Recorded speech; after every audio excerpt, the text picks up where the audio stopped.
Notes on Grief. In Memoriam, James Moye Adichie, 1930, 2-2020. From England, my brother set up the Zoom calls every Sunday, our boisterous lockdown ritual. 2 siblings joining from Lagos, 3 of us from the United States, and my parents, sometimes echoing and crackly, from Aba, our ancestral hometown in southeastern Nigeria. On 7th of June, there was my father, only his forehead on the screen as usual, because he never quite knew how to hold his phone during video calls. "Move your phone a bit, Daddy," one of us would say. My father was teasing my brother Laika about a new nickname. Then he was saying he hadn't had dinner because they'd had a late lunch. Then he was talking about the billionaire from the next town who wanted to claim our village's ancestral land. He felt a bit unwell, had been sleeping poorly, but we were not to worry. On 8 June, Oke went to Abba to see him and said he looked tired. On 9 June, I kept our chat brief so that he could rest. He laughed quietly when I did my playful imitation of a relative. "Kachifo," he said. "Good night." His last words to me. On 10 June, he was gone.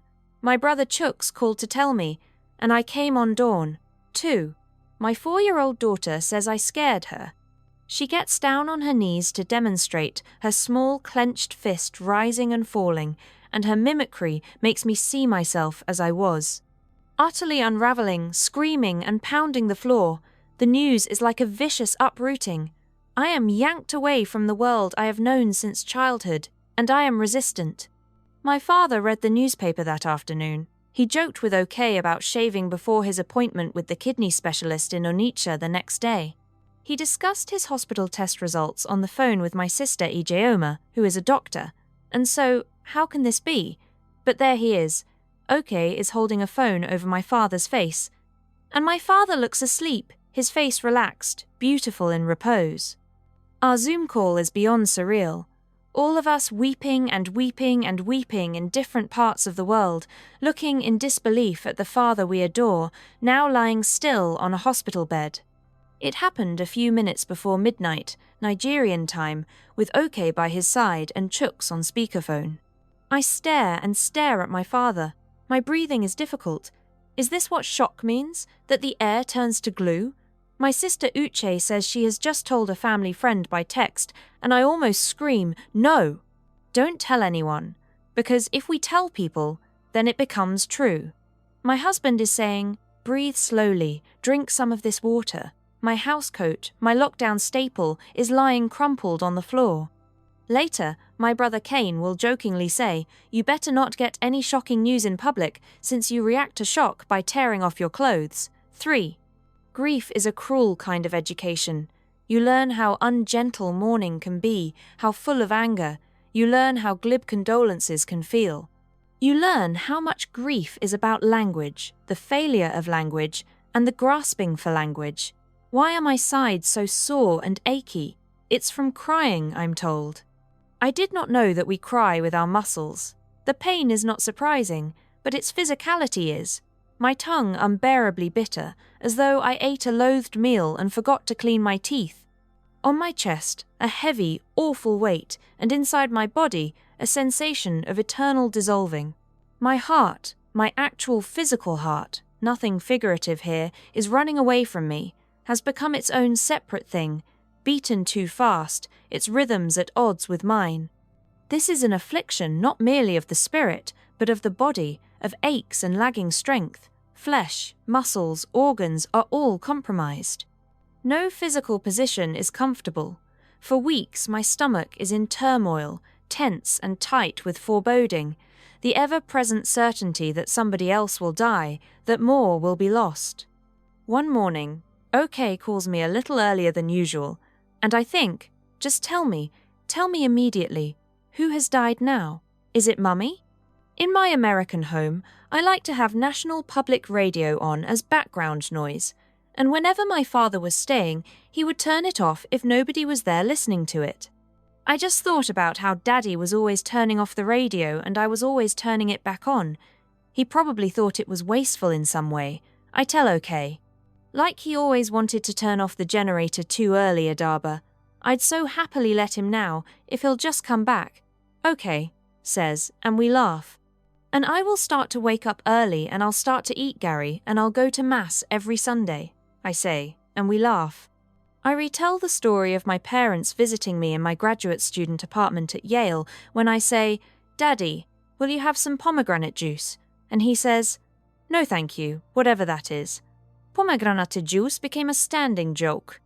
All those standing jokes we had, frequently told and retold, my father's expression 1 minute utterly deadpan and the next wide open with delighted laughter. Another revelation. How much laughter is a part of grief. Laughter is tightly braided into our family, our God, and now we laugh remembering my father. But somewhere in the background, there is a haze of disbelief. The laughter trails off. The laughter becomes tears and becomes sadness and becomes rage. I am unprepared for my wretched, roaring rage. In the face of this inferno that is sorrow, I am callous and unformed. But how can it be that in the morning he's joking and talking, and at night he's gone forever? It was so fast, too fast. It was not supposed to happen like this. Not like a malicious surprise, not during a pandemic that has shut down the world. Throughout the lockdown, my father and I talked about how strange it all was, how scary, and he told me often not to worry about my doctor husband. "Do you actually drink warm water, Daddy?" I asked one day, surprised, laughing at him after he said, with sheepish humour, that he'd read somewhere that drinking warm water might prevent coronavirus. He laughed at himself and told me warm water was harmless after all. It was not like the nonsense that went around during the Ebola scare when people were bathing in saline before dawn. To my, "How are you, Daddy?" he would always respond, "I have no problems at all. I'm perfectly fine." And he really was until he wasn't. 5. Messages pour in, and I look at them as through a mist. Who is this message for? On the loss of your father, one says. Whose father? My sister forwards a message from her friend that says my father was humble despite his accomplishments. My fingers start to tremble and I push my phone away. He was not. He is. There is a video of people trooping into our house for Mbalu to give condolences, and I want to reach in and wrench them away from our living room, where already my mother is settled on the sofa in placid widow pose. A table is in front of her like a barrier to maintain social distance. Already friends and relatives are saying this must be done and that must be done. A condolence register must be placed by the front door.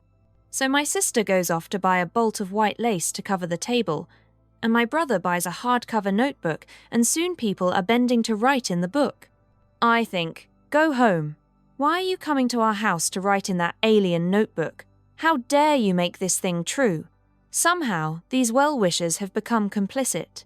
I feel myself breathing air that is bittersweet with my own conspiracies.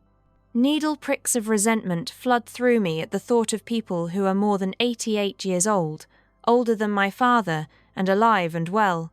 My anger scares me, my fear scares me, and somewhere in there is shame too. Why am I so enraged and so scared? I am afraid of going to bed and of waking up, afraid of tomorrow and of all the tomorrows after. I am filled with disbelieving astonishment that the mailman comes as usual and that people are inviting me to speak somewhere and that regular news alerts appear on my phone screen. How is it? That the world keeps going, breathing in and out unchanged, while in my soul there is a permanent scattering. 6. Grief is forcing new skins on me, scraping scales from my eyes. Ich regrette mes past certainties. Surely you should mourn, talk through it, face it, go through it, the smug certainties of a person yet unacquainted with grief. I have mourned in the past, but only now have I touched grief's core. Only now do I learn, while feeling for its porous edges, that there is no way through. I am in the centre of this churning, and I have become a maker of boxes, and inside their unbending walls I cage my thoughts. I talk my mind firmly to its shallow surface alone. I cannot think too much. I dare not think too deeply, or else I will be defeated. Not merely by pain, but by a drowning nihilism, a cycle of thinking there's no point, what's the point, there's no point to anything. I want there to be a point, even if I do not know for now what that point is. There is a grace in denial, Chuk says, Words that I repeat to myself. A refuge, this denial, this refusal to look.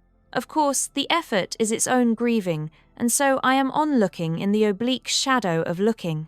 But imagine the catastrophe of a direct, unswerving stare. Often, too, there is the urge to run and run, to hide. But I cannot always run, and each time I am forced to squarely confront my grief. When I read the death certificate, when I draft a death announcement, I feel a shimmering panic. In such moments, I notice a curious physical reaction. My body begins to shake, fingers tap uncontrollably, one leg bobbing. I am unable to quiet myself until I look away. How do people walk around functioning in the world after losing a beloved father? For the first time in my life, I am enamored of sleeping pills, and in the middle of a shower or a meal, I burst into tears. 7. My weariness of superlatives is forever stripped away. 10 June 2020 was the worst day of my life. There is such a thing as the worst day of a life.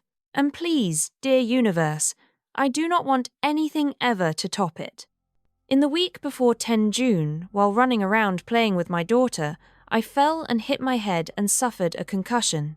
For days I felt unmoored, sensitive to sound and light.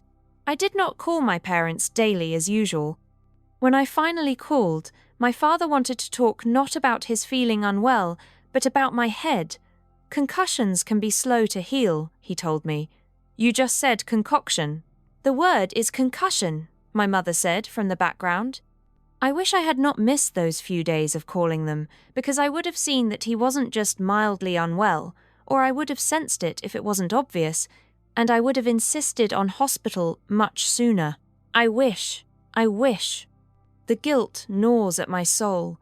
I think of all the things that could have happened and all the ways the world could be reshaped to prevent what happened on 10 June, to make it unhappen. I worry about OK, a stalwart, sensitive soul whose burden weighs differently from ours because he is the one who was there. He agonizes about what else he could have done that night when my father started to show discomfort, telling him, "Help me sit up," and then saying no, he would rather lie back down. He says my father prayed calmly, quietly, what sounded like bits of the rosary in Igbo. Does it comfort me to hear this? Only to the extent that it must have comforted my father. The cause was complications from kidney failure. An infection, the doctor said, had exacerbated his long-term kidney disease. But what infection? I wonder about the coronavirus, of course. Some journalists had come to our house to interview him a few weeks before about the case of the billionaire who wanted to take our hometown's land, a dispute that consumed my father these past 2 years. Might he have been exposed then? The doctor doesn't think so, even though he was not tested, because he would have had symptoms and nobody else around him had symptoms. He needed hydration, and so he was admitted to the hospital and put on IV fluids. OK stripped the tatty hospital bedsheets and replaced them with sheets he'd brought from home. The next day, 11 June, was my father's appointment with the kidney specialist. 8. Because I loved my father so much, so fiercely, so tenderly, I always, at the back of my mind, feared this day. But, lulled by his relative good health, I thought we had time. I thought it was not yet time. I was so sure Daddy was 90s material, my brother Kenny says. We all were. Perhaps we also unreasonably thought that his goodness, his being so decent, would keep him with us into his 90s. But did I sense a truth that I also fully denied? Did my spirit know?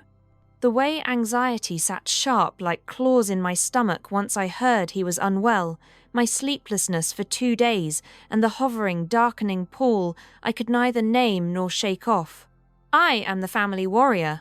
But even for me, it was extreme how desperately I wished that Nigerian airports were open so I could get a flight to Lagos and then to Asaba and drive the hour to my hometown to see my father for myself.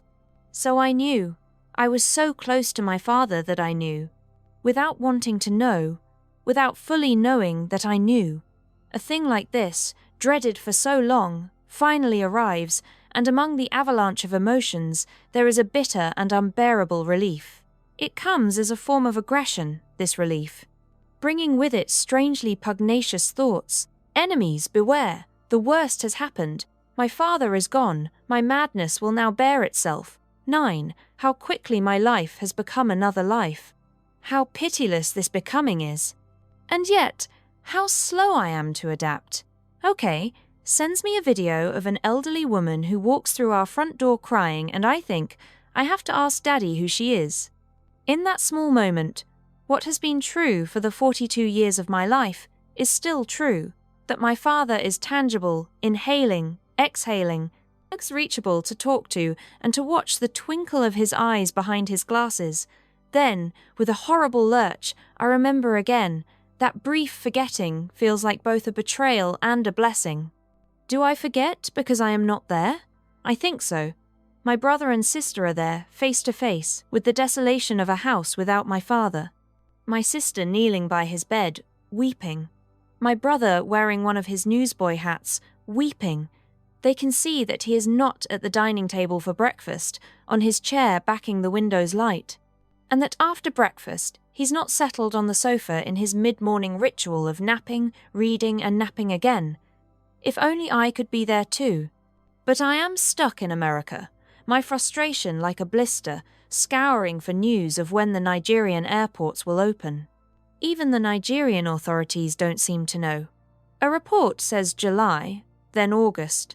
Then we hear it might be in October, but the aviation minister tweets to say maybe earlier than October. Maybe, maybe not, like playing yo-yo with a cat. Only the stakes are people left in limbo because they cannot lay their beloved to rest. 10. I back away from condolences. People are kind, people mean well, but knowing this does not make their words rankle less. Demise, a favourite of Nigerians. It conjures for me dark distortions. On the demise of your father. I detest demise. He is resting. Up springs not comfort, but a scoff that trails its way to pain. He could very well be resting in his room in our house in Abba. Fan wearing warm air, his bed strewn with folded newspapers, a Sudoku book, an old brochure from a funeral, a Knights of Street. Mulumba calendar, a bag filled with his bottles of medicine, and his notebooks with the carefully lined pages, on which he recorded every single thing he ate, a diabetic's account taken. He is in a better place, is startling in its presumptuousness, and has a taint of the inapt. How would you know? And shouldn't I, the bereaved, be privy to this information first? Should I really be learning this from you? He was 88, so deeply riles, because age is irrelevant in grief. At issue is not how old he was, but how loved. Yes, he was 88, but a cataclysmic hole now suddenly gapes open in your life, a part of you snatched away forever. It has happened, so just celebrate his life. An old friend wrote, and it incensed me. How facile to preach about the permanence of death when it is in fact the very permanence of death that is the source of anguish. I wince now at the words I said in the past to grieving friends. Find peace in your memories. I used to say, to have love snatched from you, especially unexpectedly, and then to be told to turn to memories.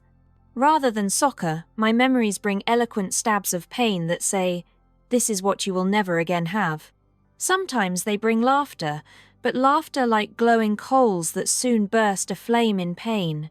I hope that it is a question of time, that it is just too soon, too terribly soon, to expect memories to serve only a salve. What does not feel like the deliberate prodding of wounds is a simple, I'm sorry, because, in its banality, it presumes nothing. Ndo? A word that is sorry with a metaphysical heft, a word with borders wider than mere sorry, concrete and sincere memories from those who knew him. Comfort the most, and it warms me that the same words recur, honest, calm, kind, strong, quiet, simple, peaceful, integrity.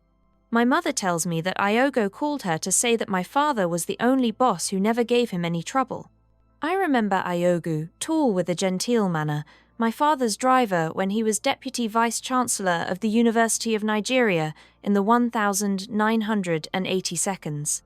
Was it Ayogo Or was it the other driver, Kevin, the charming firebrand, of whom my father once calmly said, "When I had asserted with the haughtiness of a 7-year-old that I wanted my driver to take me to school, he is my driver, not your driver." 11. Grief is not gauzy. It is substantial, oppressive, a thing opaque. The weight is heaviest in the mornings.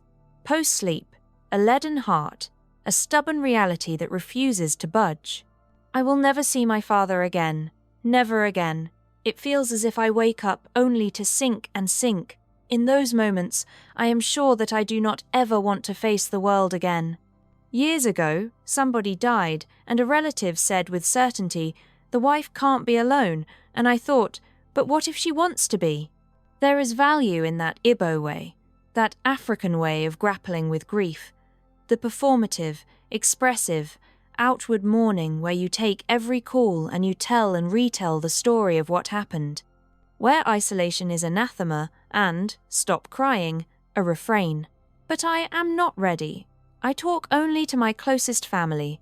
It is instinctive, my recoiling. I imagine the confusion of some relatives, their disapproval even. When faced with my withdrawal, the calls I leave unanswered, the messages unread. They might think it's a mystifying self-indulgence or an affectation of fame or both. In truth, at first it is a protective stance, a shrinking from further pain, because I am drained limp from crying, and to speak about it would be to cry again. But later, it is because I want to sit alone with my grief. I want to protect. Hide from. These foreign sensations, this bewildering series of hills and valleys. There is a desperation to shrug off this burden, and then a competing longing to cosset it, to hold it close. Is it possible to be possessive of one's pain? I want to become known to it, and I want it known to me. So precious was my bond with my father that I cannot lay open my suffering until I have discerned its contours. One day I am in the bathroom completely alone, and I call my father by my fond nickname for him, the original Dada, and a brief blanket of peace enfolds me. Too brief. I am a person wary of the muddling, but I am certain of this moment filled with my father. If it is a hallucination, then I want more of it. But it hasn't happened again. 12. My parents' cold-weather clothes, hanging the closet of the guest room that my daughter calls Grandpa and Grandma's room. I touch my father's puffy olive jacket. In the drawer are his maps of Maryland, just as he has maps of New England in a drawer in my sister's Connecticut home. During the months he and my mother spent every year in the US, he would study his beloved maps, the boundaries of counties, what was north and south of what, and trace every journey, and even trips out to brunch. Scenes from my father's last visit. He is walking up and down the driveway, his daily morning exercise. No longer as briskly as before. His daily jog walk slowed considerably at about the age of 84, and he has decided to keep count with stones, and so we find a pile of stones near the front door. He's getting cookies in the pantry, blithely unaware of his trail of crumbs. He's standing right in front of the television, his code for, "You all need to stop talking," watching Rachel Maddow, whom he calls bright, while shaking his head at the imbroglio America has become. 13. I reread biography of Nigeria's foremost professor of statistics, Professor James Muye Adichie, by Emeritus Professor Alex Animalo, Professor Peter I. Uche, and Jeff Unaibu, published in 2013, 3 years before my father was made Professor Emeritus of the University of Nigeria. The printing is uneven, the pages slightly askew. But I feel a euphoric rush of gratitude to the authors. Why does this line? The children and I adore him. From my mother's tribute in the book, Soothe Me So. Why does it feel pacifying and prophetic? It pleases me that it exists, forever declared in print. I rummage in my study for the old letters he sent from Nigeria when I first came to the US to attend college. And when I find them, there is an intense pathos to looking at his handwriting. It tells his story, that handwriting, the curvy script of a certain kind of colonial African education, prudent and proper, Latin-loving and rule-following. Nemo Che, he called me, my grandmother. He always ended with your dad and his signature. He wrote his signature even on our birthday cards, which made my siblings and me laugh. "Daddy, it's not a university memo, we'd say. You don't have to write your signature." I look everywhere for the piece of paper on which he drew for me our family tree going back 4 generations. But I cannot find it, and that I cannot find it causes me distress for days. Boxes and files flung open, papers thrown aside. I look at old photographs, and from time to time my whole body swells with a sob. My father often looks stiff in photos because he grew up knowing photography as a rare and formal event at which you dressed up and sat uncomfortable before a man with a tripod. Daddy, relax. Daddy, smile. Sometimes I tried pinching his neck. There is a photo of him I remember taking. He is at our messy dining table in Nsukka, at the house on the campus of the University of Nigeria where I grew up, sitting on his chair next to the chair that was my mother's chair. Our head-rubbing ritual began there. I was in secondary school when his bald patch first appeared, and I would come up behind him at the dining table and rub it, and he, without pausing in whatever he was saying, would gently slap my hand away. I watch videos saved on my computer that feel like revelations because I do not remember them even though I made some of them. We are having breakfast in my Lagos home, and I am pretending to be a Nigerian journalist asking my father about his courtship with my mother, while he ignores me with a small smile on his face. We are in our house in Aba, and my daughter, who is 3 years old, is crying because she wants to skip breakfast and play, and my father holds her and tells her nanny to take away the food and let her play. 14. In my study, I find his old Sudoku books, the squares filled with his numbers, upright and confident, and I remember us driving to a bookshop in Maryland to buy them some years ago. He bought me one to try because it's very good, but trying the first puzzle revived my hatred of mathematics. I remembered my father coaching me before I took my GCE exam, and how he said, as I stalled in solving a long equation, "Yes, you're getting there. Don't doubt yourself. Don't stop." Is that why I believe now in always trying? It is, of course, too easy to draw simple causative lines. It was the wholeness of him that formed me, but it was also these incidents, slice by slice. In secondary school, my friends and I once took a problem to the timid new mathematics teacher, Mr. O. And glancing at the thorny problem, he hastily said he needed to go and get his 4-figure table, even though the problem didn't require a 4-figure table. We left his office roaring with the malicious mirth of teenagers. I told my father about this, expecting his laughter, but he didn't laugh. The man is not a good teacher, not because he didn't know how to solve it, but because he didn't say he didn't know. Is that how I became a person confident enough to say, "I don't know when I don't know"? My father taught me that learning is never-ending. He didn't have the entitlement that many Igbo parents of his generation have, that claim to their children's time and money and effort, which I suspect we would have forgiven anyway. But that he was so respectful of our boundaries and so grateful for the smallest things was like a priceless trimming. Often I hailed him by his title, Odello Araba, whose literal translation is "one who writes for our community," and he would hail me too, and his hailing me was a love-trenched litany of affirmation. Omifuku was the most common, the one who does great things. I find the others difficult to translate. Mwakaneli is roughly the equivalent of many men, and Obata Ogwebi is the one whose arrival ends the battle. Is he the reason I have never been afraid of the disapproval of men? I think so. No one was prepared for how deeply besotted with Sudoku my father became after he retired, much to my mother's irritation. "He won't eat," she would say, "because he's busy playing Sudoku." "You don't play Sudoku," he would reply mildly. "It's not Ludo." And I would quib, James and Grace, bickering since 1963. My mother's first words when Oke walked into her room on the night of 10 June and turned on the light and told her were, "How can?" Nigerians speak for, "It can't be, that's impossible, that can't be." And then she added the words that seared their way into our hearts on that Zoom call. But he didn't tell me anything, because he would have told her. They were like that.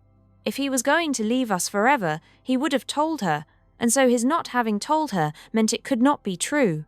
She had been in the hospital until a few hours before, and had come home to get some sleep, and then returned for the trip to the kidney specialists in Onitsha. I already brought out his sweater in case he gets cold, she said. Their courting story charmed me. It began on a farm in 1960 with neither of them present. A relative of his was boasting about the bright young man who had just started teaching at a university and was looking for an educated wife.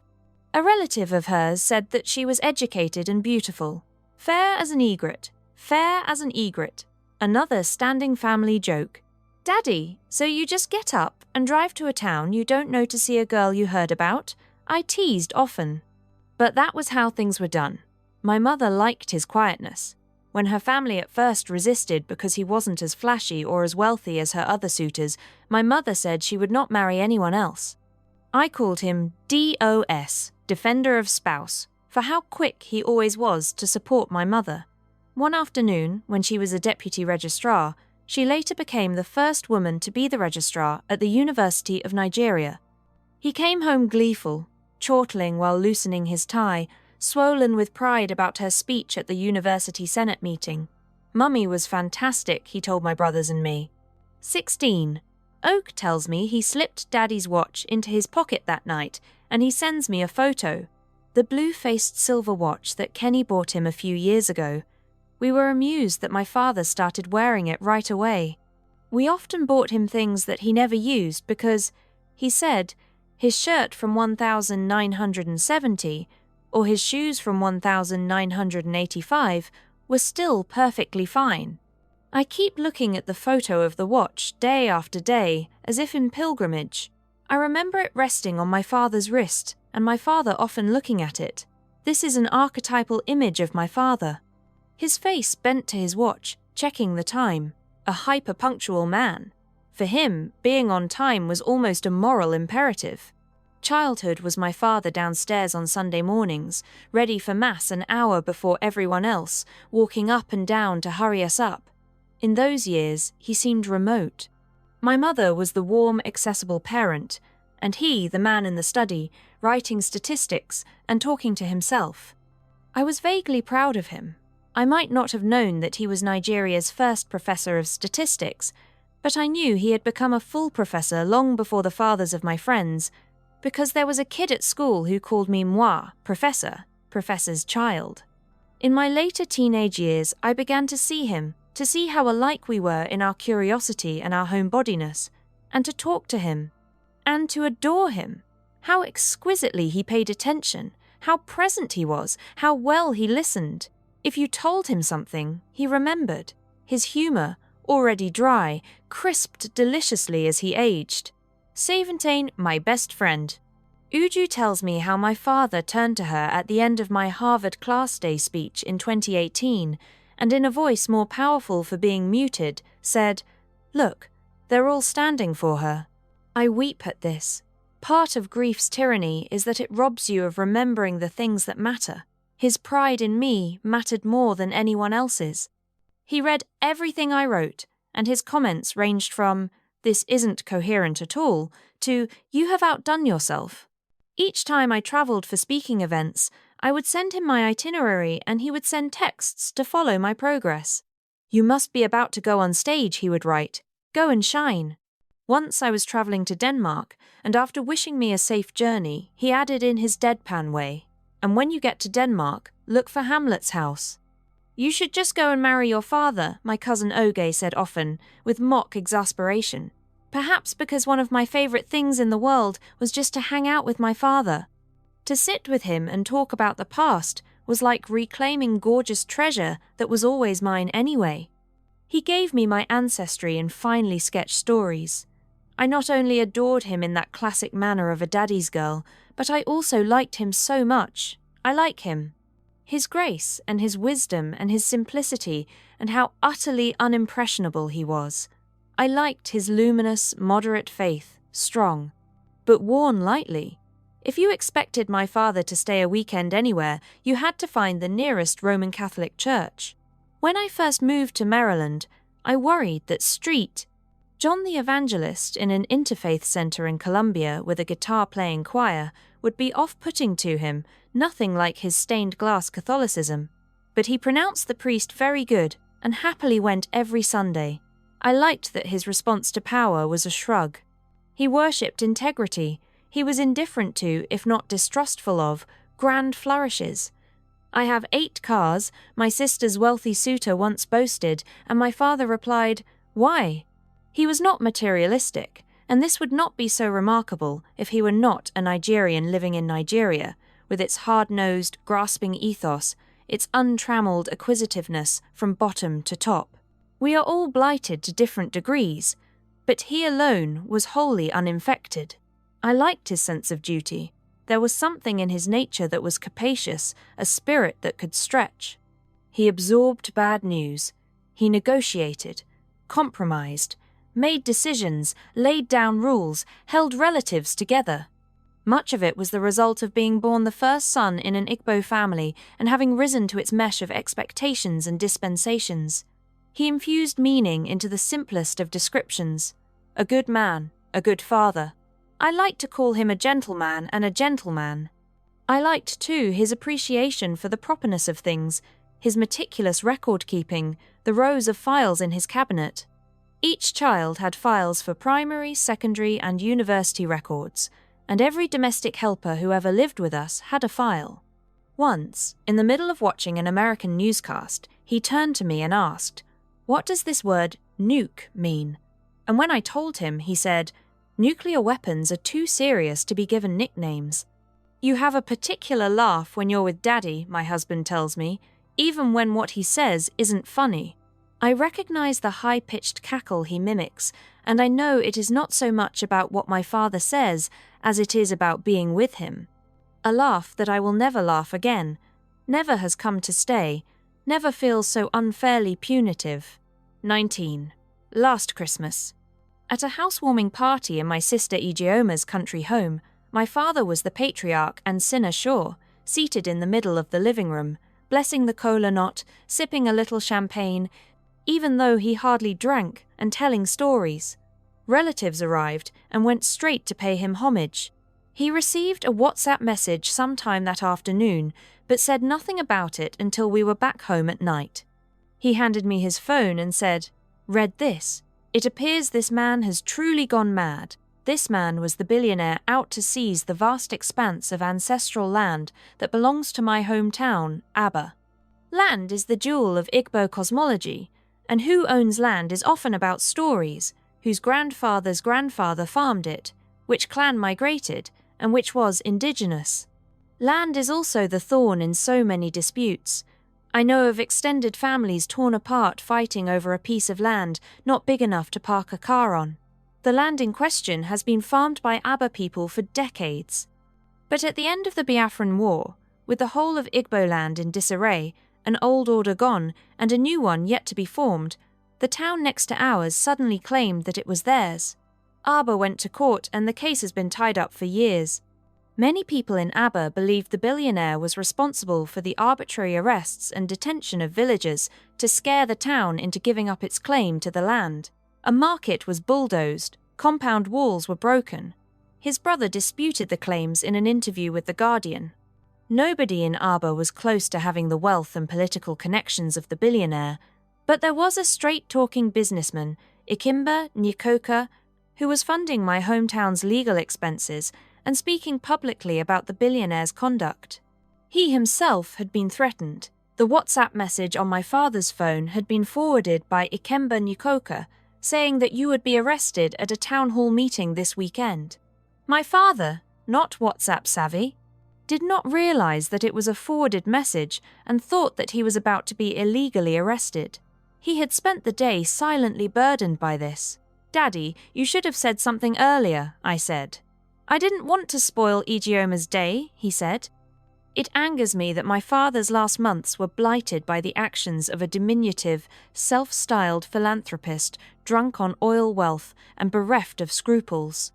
It angers me how worried I was for my parents' safety, especially in late 2019 when the billionaire began a brazen campaign against my hometown. "This is wrong," my father said often with a moral shiver, as though it were unfathomable that a wealthy Nigerian man would act this way. Just as when it came to exam malpractice, a phenomenon so common in Nigeria as to be ordinary, Each occurrence my father heard about left him newly appalled. His was a kind of naivete, an innocence of the just. When my brothers and I surprised him on his 80th birthday, arriving at our parents' flats in Nusuka from the US and the UK, he kept looking at my mother in bafflement that she could have lied to him. "But you said some friends were coming." "You didn't say the children were coming." "No, Daddy, she wasn't allowed to say. That's what a surprise is. 20 Mama is sad because Grandpa died. My 4-year-old daughter says to her cousin, 'Died.' She knows the word 'died.' She pulls tissues out of a box and hands them to me. Her emotional alertness moves, surprises, impresses me. A few days later, she asks, 'When will Grandpa wake up again?' I weep and wish that her understanding of the world were real, that grief was not about the utter impossibility of return. One morning I'm watching a video of my father on my phone, and my daughter glances at my screen and then swiftly places her hand over my eyes. "I don't want you to watch the video of Grandpa because I don't want you to cry," she says. She is hawk-eyed in her vigilance of my tears. "You always remember what Grandpa called you?" I ask her. "Yes, Mama," she says. "Good child." A translation made more inadequate for being literal. I will tell her how much he delighted in her, his 8th grandchild, how pleased he was that she was being raised bilingual, how my husband and I joked that Grandpa would punish us if we upset her, a scene from my daughter's first months. My father is hurrying upstairs. My daughter is a howling baby downstairs in my mother's care. He has been sent up for the pacifier, whose name he does not remember, and so he urgently gestures to his mouth and tells me, "Mouth plug." Months later, my daughter's potty training has passed the milestone of pee, and now she has been cajoled to sit on the potty and do more than pee, a rapt audience of family watching her. And my father wanders in and mildly asks, "Would any of you go if you had so many people watching you?" 21. The dictates of Igbo culture, this immediate pivot from pain to planning. Just the other day, my father was on our Zoom call, and now, on this Zoom call, we're supposed to plan. To plan is to appease the egos of church and traditional groups and get a burial date approved, which cannot be during the New Yam Festival or any other community ceremonial, and must be a Friday because the parish priest buries the elderly. Only on Fridays. But the most important thing is clearance. It is a word thrown about in English, clearance. Clearance attests to how deeply, how forcefully communitarian Igbo culture remains. Clarence means that any outstanding dues to the age grade, the town union, the village, the clan, the amuna must be paid. Otherwise, the funeral will be boycotted. A potent threat, the shunning of a funeral. To most Igbo people, at least those of my father's generation, to be deprived of a proper funeral is an almost existential fear. It is common to hear stories of grieving families outraged by the manipulation of village groups who ask for money, this their only chance to exercise a trifling power. My father was diligent with dues, so OK runs around to get all the receipts. There are long lists of what each group expects from us. The age grades, the Imwada, the traditional association of the town's women, the Catholic groups, the council of chiefs, the vigilante members who guard our town. How many coolers of rice? Whether a gift of a chicken or a goat will be presented. How many cartons of beer? I look at the lists as cons. It's not a bloody party. I don't care what we wear or what the caterer cooks or what groups come or don't come because I am still sinking. But I have to care. These things matter to my father. Think of what Daddy would want, my brother Chuk says, comforting me. My grandfather died in the Biafran War in a refugee camp, buried in an unmarked grave. And one of the first things my father did after the war was to organize a belated funeral ceremony. And so I try to remind myself that my father would want things done as they are done. When my sisters Ijeoma and Uche were born while my father was at Berkeley in the 1960 seconds, he and my mother decided to speak only Igbo to them. We knew they would learn English, and we could not imagine having children who did not speak our language, he told me. My siblings and I were raised with a strong sense of who we were as Igbo, and if it was pride, then it was a pride so organic, so inevitable, that it felt no need to call itself pride. We just were. There is much I find beautiful in Igbo culture, and much I quarrel with. And it is not the celebratory nature of Igbo funerals that I dislike, but how soon they have to be. I need time. For now, I want soberness. A friend sends me a line from my novel. Grief was the celebration of love. Those who could feel real grief were lucky to have loved. How odd to find it so exquisitely painful to read my own words. 22. On the Zoom calls, we are flailing, unprepared, uninformed on practical things. It is also an emotional floundering experience. We have been so fortunate to be happy, to be enclosed in a safe, intact family unit, and so we do not know what to do with this rupture.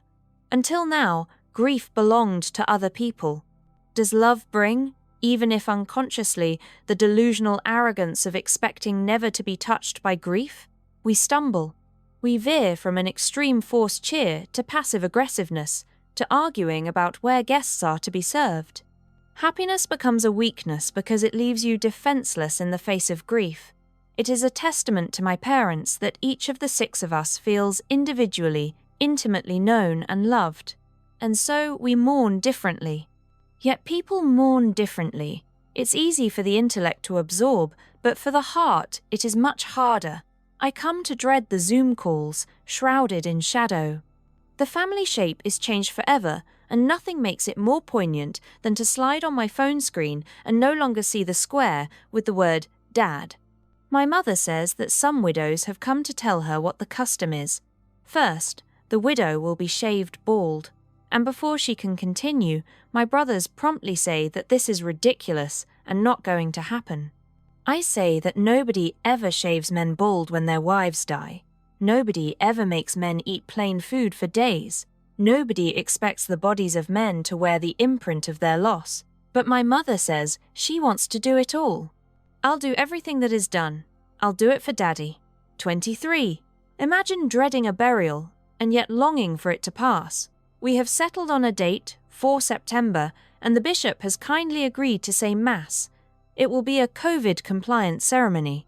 Face masks will be required, and guests will be served in the homes of various neighbours to follow social distancing rules. I am to draft the invitation. Writing funeral is impossible for me. My friend Uju types it because at first I cannot. But a day before we print, there are rumours that the Nigerian airports will no longer open in August. The news is haphazard. Even basic information is uncoordinated, and it is all the more confounding because in neighbouring countries, the airports are open. Nigeria, as usual, making everything more difficult than it should be. The incompetence is iridescent, splaying, touching, tainting with its many-pronged evil shine.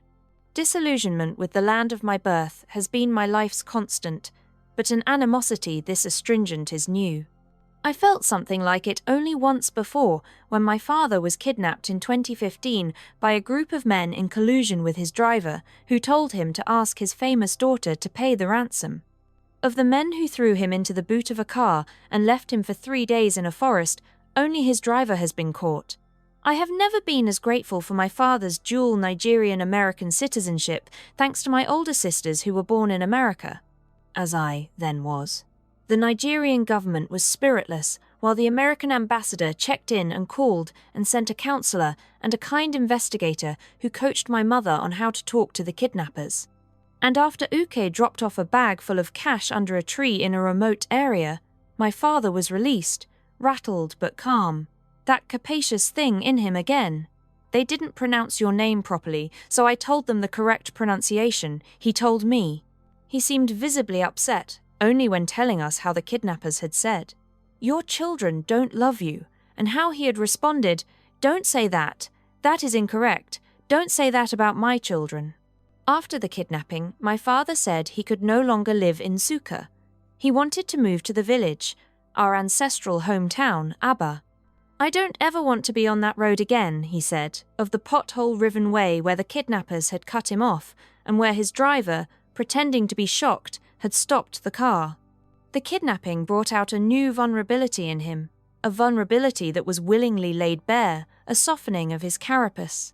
With his vulnerability also came an old man's stubbornness, the occasional cantankerousness, which sometimes annoyed but mostly amused us.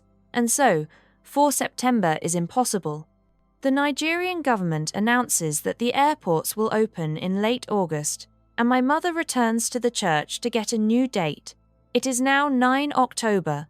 The next day, a Nigerian newspaper reports that the government has said that the airport opening is tentative. Maybe, maybe not. My mother is desperate for a firm date.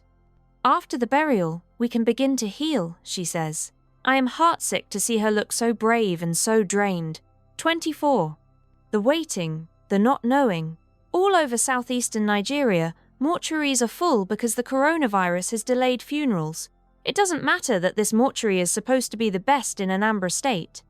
You still have to visit often and tip the morticians. There are horror stories of loved ones being brought out of mortuaries looking unrecognizable. Every week, OK goes to check on things and emerges wounded. It is as if every week he witnesses again this so fiercely unwanted transubstantiation. I have to brace myself to hear, or I don't want to hear.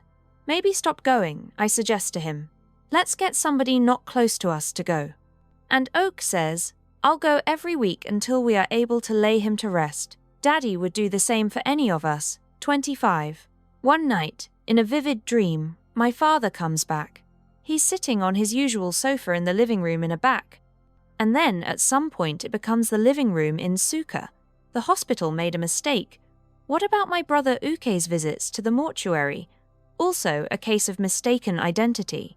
I am ecstatic, but worried it might be a dream. And so, in the dream, I slap my arm to make sure it is not a dream. And still my father is sitting there talking quietly. 26, 27. My mother tells a story of my father in our university house in Suka in the 1980 seconds, jumping out of the bath and dashing, still wet, to his study because he had finally figured out a problem. He loved academia, but not its politics. When I was made Deputy Vice-Chancellor, he told me I couldn't wait to leave all the squabbling and get back to teaching. He studied mathematics at Ibadan, Nigeria's premier university college, then affiliated to the University of London. And when he went to Berkeley to do a PhD in statistics on a USAID scholarship, he felt his British training was at odds with the American way. He faltered. He decided he would leave the program and return to Nigeria.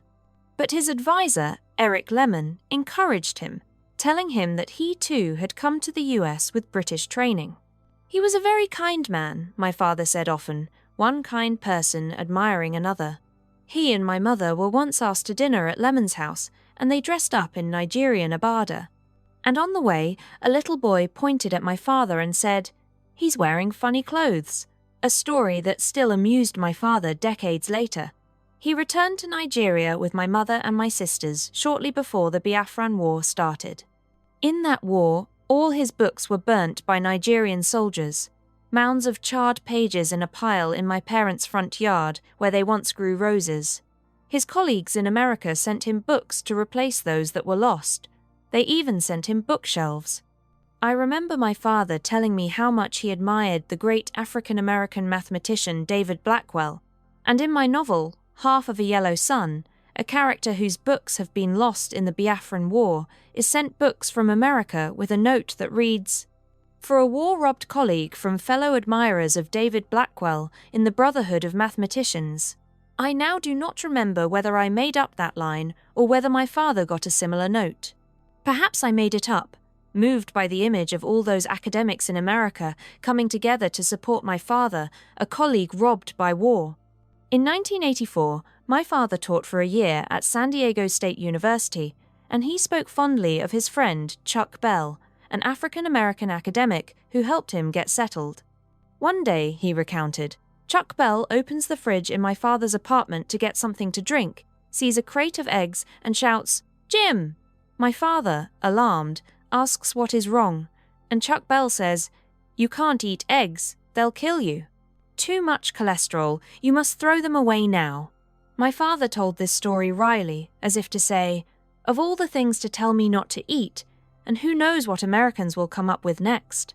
"You can't eat eggs," I'd say to my father at breakfast as he peeled a boiled egg or spooned egg sauce onto a slice of yam.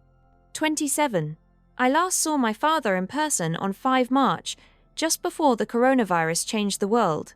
Oak and I went from Lagos to Aba. "Don't tell anyone I'm coming," I told my parents, to ward off visitors. "I just want a long weekend of bonding with you two." The photos from that visit make me weep. In the selfies we took just before Oak and I left, my father is smiling and then laughing because Oak and I are being goofy. I had no idea. I planned to be back in May for a longer visit so that we could finally record some of the stories he had told me over the years about his grandmother, his father, his childhood. He was going to show me where his grandmother's sacred tree had stood. I had not known this part of Igbo cosmology, that some people believed that a special tree called an abuchi was the repository of their chi, their personal spirit. My father's father was kidnapped in his youth by relatives and taken to be sold to Aro slave traders, but they rejected him because of a large sore on his leg. He walked, my father said, with a slight limp. And when he returned home, his mother looked and saw that it was him, and crying and screaming, ran to her tree to touch it, to thank her chi for saving her son. My father's past is familiar to me because of stories told and retold, and yet I always intended to document them better, to record him speaking. I kept planning to, thinking we had time. "We will do it next time, Daddy." And he would say, "Okay, next time." There is a sensation that is frightening, of a receding, of an ancestry slipping away, but at least I am left with enough for myth, if not memory. 28. On 28 March.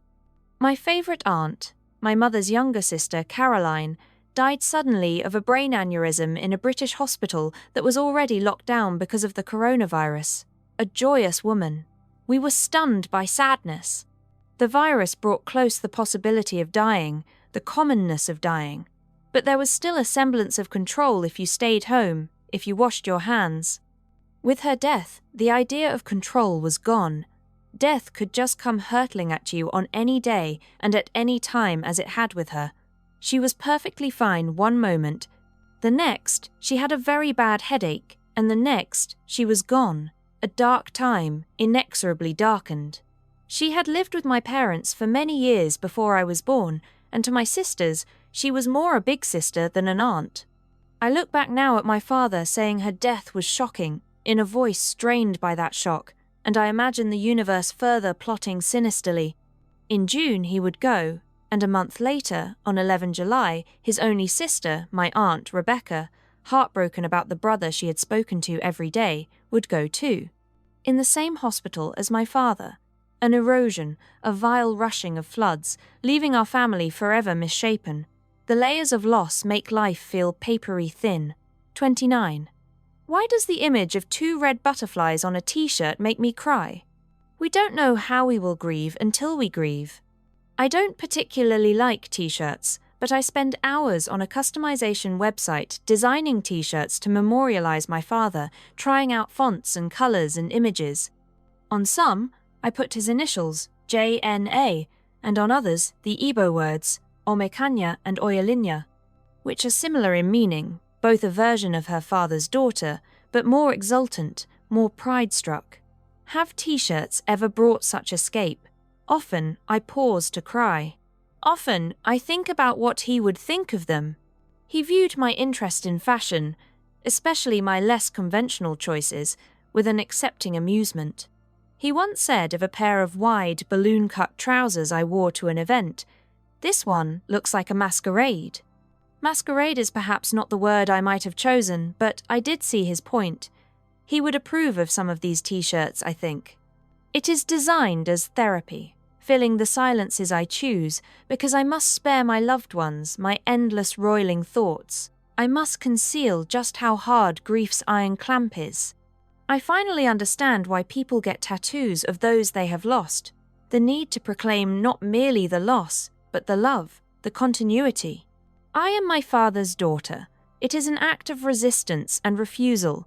Grief telling you it is over, and your heart saying it is not. Grief trying to shrink your love to the past, and your heart saying it is present. It does not matter whether I want to be changed, because I am changed. A new voice is pushing itself out of my writing, full of the closeness I feel to death, the awareness of my own mortality, so finely threaded, so acute. A new urgency, an impermanence in the air. I must write everything now because who knows how long I have. One day, Oak sends a text that reads, "I miss his dry humour and how he would do a funny little dance when he was happy and how he would pat your cheek and say, 'Never mind, it makes my heart leap.'" Of course, I remember how my father always said, "Never mind," to make us feel better about something. But that okay has remembered it too, makes it feel newly true. Grief has, as one of its many egregious components, the onset of doubt. No, I am not imagining it. Yes, my father. What truly was lovely. 30. I am writing about my father in the past tense, and I cannot believe I am writing about my father in the past tense.